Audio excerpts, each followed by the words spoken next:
દોસ્તો હું છું અત્યારે ઉત્તરાખંડના ગંગોત્રી જતા રસ્તામાં હર્સિલ નામની વેલી આવે છે ને વેલી પાસે ધરોલી નામનું ગામ છે જે અત્યારે એક મહિના પહેલાં સમાચાર ન્યૂઝમાં આવ્યા હતા કે અહીંયા આગળ વાદળ ફાટ્યું અને ટોટલ 100 જેવા માણસો બેઠે તણાઈ ચૂક્યા છે અને દબાઈ ચૂક્યા છે। લોકોના ઘરો આખું ગામ તબાહ થઈ ગયું છે। હું હાલ એ જગ્યા ઉપર છું અને આ જગ્યાના તમને દ્રશ્યો બતાવીશ। તમે જોઈ શકો છો અહીંયા આગળ કે તમે આ જે જગ્યા દેખાય છે આ જગ્યામાં સૌથી મોટું પુરાણ થયેલું છે અને આ જે પુરાણ થયેલું છે એ પુરાણની અંદર મિનિમમ આખું ગામ છે। આ ગામ આખું જ દબાઈ ગયું છે। આ ગામની અંદર ટોટલ 100 જેવા માણસો આ જે માટી છે માટીની અંદર દટાયેલા છે।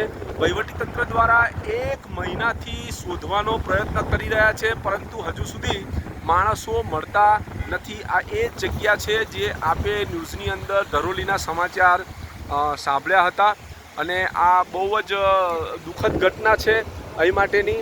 અહીંનું વહીવટીતંત્ર આ લોકોની સાથે છે અને સતત અહીંયા ખોદાણ કામ ચાલી રહ્યું છે અને એની સાથે લોકોની સાથે મદદમાં પણ અહીંનું વહીવટીતંત્ર છે।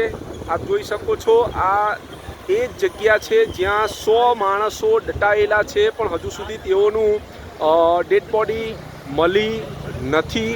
આ સૌથી મોટી ઉત્તરાખંડની ઘટના છે અને આ ઘટનાની અંદર આ બાબતે આપ શું કહેવા માગો છો? આ બાબતે આ એ જ ધરોલી ગામ છે જેને કુદરતના કહેરથી આખું ગામ બરબાદ કરી નાખ્યું છે અને પ્રશાસનને શોધવા છતાં અત્યાર સુધીમાં 100 જેટલા લોકોની લાશો અત્યાર સુધી મળી નથી।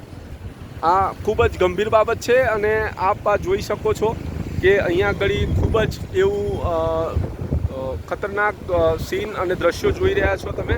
અહીંયા આગળ જે માણસો છે એ માણસો એટલા દુઃખજનક પરિસ્થિતિમાં છે કારણ કે પોતાનો પરિવાર છે એ પરિવાર દટાયેલો છે। શોધવા છતાં પણ પરિવાર મળતો નથી અને ખૂબ જ લોકો સાથે આત્મીયતા સાથે અહીંયા સરકાર કામ કરી રહી છે।